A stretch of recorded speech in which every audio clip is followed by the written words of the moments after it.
छोटी गुरु माँ को बहुत बहुत हमारा सादर प्रणाम। कल्याणी जी को सबसे पहला सवाल आपसे कि किन्नर अखाड़े को 2014-15 के बाद मान्यता मिली और आपने एक सनातन की सोच को आपके अखाड़े ने बढ़ाया। हालांकि जूना अखाड़े से अवधेशानंद गिरी महाराज के अखाड़े से आप लोगों का टाई अप है, उनके साथ शाही स्नान करते हैं, लेकिन जो आप काम करते हैं वो बिल्कुल अलग है और आपके काम करने का तरीका अलग है। पहले तो अपने अखाड़े के बारे में बताइए, कैसे आप लोग का अखाड़ा स्थापित हुआ और फिर कैसे आप लोगों ने इस समाज सेवा सनातन की सोच को आगे बढ़ाया। जैसा कि हर व्यक्ति जानता है कि किन्नर समाज को अपने से बहुत अलग समझते हैं लोग, मगर हमारी भावनाओं को कोई नहीं समझता। हमारा जीवन तो संघर्ष भरा होता ही है और सबसे पहली लड़ाई हमारे किन्नर समाज ने 2014 में लड़ी अपनी जेंडर के लिए, जिसमें एलजीबीटी आता है, और सुप्रीम कोर्ट ने 2014 में नालसा जजमेंट पास किया, जिससे हमारा अधिकार, हमारा जेंडर हमें मिला। तब हमें लगा कि अब हमारा जन्म हुआ है, क्योंकि उससे पहले हमारा कोई जेंडर ही नहीं था, कोई लिंग ही नहीं था कि जैसे कि एक पुरुष का लिंग होता है, महिला का होता है।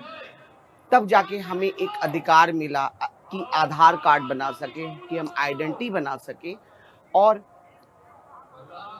पहचान का संकट था, पहचान का। अस्तित्व को बचाने के लिए पूरी लड़ाई आप लोगों ने लड़ी। हाँ, फिर उसके बाद क्या होता है कि किन्नर तो समझिए कि पैदा ही सनातनी होते हैं, कि हमने कोई घर परिवार का त्याग नहीं किया, संन्यास नहीं लिया, कि जैसे एक महिला है, पुरुष है, सन्यासी बनते हैं, संत महंत बनते हैं, तो वो अपने घर परिवार सब चीज को त्याग करके तब इस चोले को पहनते हैं।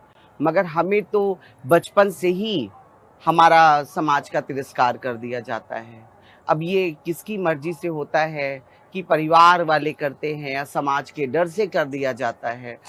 और हमें तो इस चीज का कभी आस भी नहीं रहता कि हमें शादी करना है या ब्याह करना है।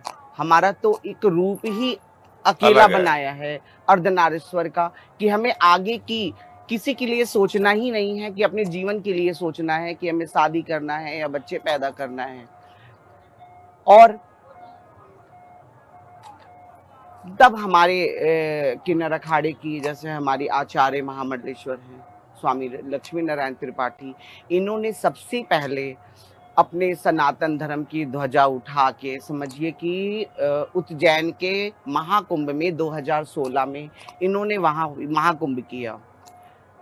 उसके बाद जब हमारा दूसरा कुंभ पड़ता है 2019 में भी 2019 में अर्ध कुंभ प्रयागराज का, तो यहाँ पे हमारे किन्नर जब यहाँ पे आते हैं तो यहाँ काफी ये होता है कि 14 अखाड़े के या 13-14 अखाड़ा जो भी है, 13 अखाड़े, हाँ, कि 13 अखाड़ा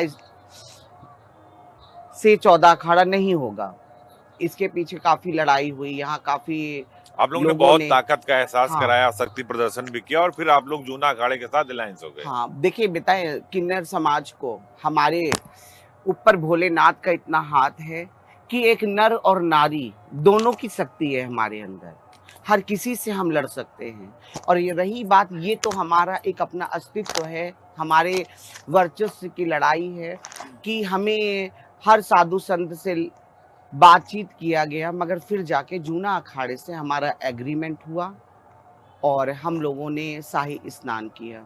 और आज ये 2025 के महाकुंभ में हमारा अखाड़ा फिर स्थापित है प्रयागराज में, और हम लोग जूना अखाड़े के साथ रह के आपने एक बात कही कि नर